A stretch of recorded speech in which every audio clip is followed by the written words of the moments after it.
와튜브 이 시간에는 일본 진주만 공습을 정확하게 예측한 한국인을 살펴보겠습니다.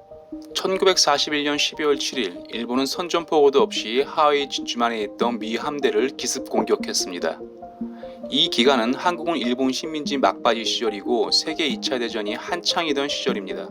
일본이 진주만 기습 공격으로 미군 2,000명 이상 사망했고 이는 미국 역사상 단기간에 가장 많은 사상자를 낸 공습입니다.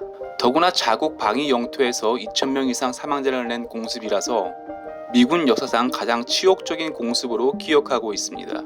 이에 미국은 진주만 공습 아픈 기억을 잊지 않기 위해 매년 12월 7일 진주만 공습 기념식을 하고 있습니다.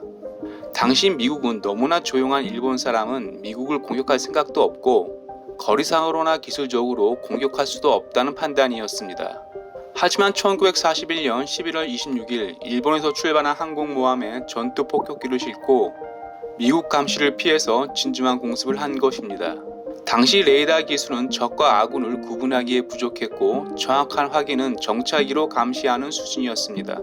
진주만 공습을 계기로 미국 레이더 기술은 비약적인 발전을 하게 되고 아직도 독보적인 위치를 유지하고 있습니다. 이렇게 인류와 미국 역사를 바꿔놓은 일본의 진주만 공습을 예측한 한국인이 있었습니다. 그분은 진주만 기습 공격 넉 달 전에 미국에서 영문으로 된 Japan Inside Out, 당시 한국 번역 제목은 일본 내막기 책을 출간하여 미국은 일본 공격에 대비하지 않으면 큰 타격을 입을 것이라 예언했습니다. 출간 당시에는 일본 식민지에서 온 동양인이 쓴 책이라서 별다른 주목을 받지 못했습니다.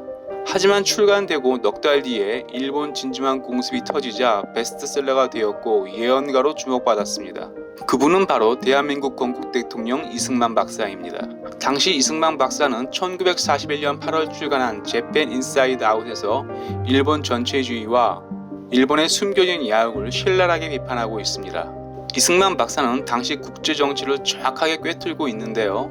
특히 일본의 속내를 정확하게 꿰뚫고 있습니다. 미국은 큰 타격을 입은 후에 이승만 박사 예지력에 감탄했고 미국에 한국을 알리는 계기가 된 것입니다. 진주만 공습은 미국이 세계 2차 대전에 본격적으로 뛰어들게 하는 계기가 됐습니다. 당시 미국은 일본에 대하여 너무 몰랐습니다. 특히 일본인 이중성에 대해서 전혀 몰랐습니다.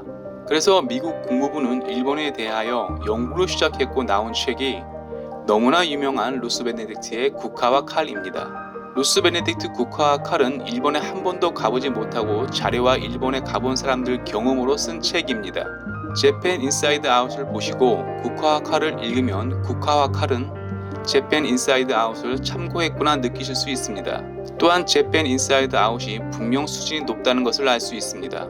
제목 또한 비슷합니다. 국화와 칼은 한 손에는 평화를 상징하는 국화를, 허리에는 칼을 차고 있는 이중적 일본인을 묘사한 것입니다.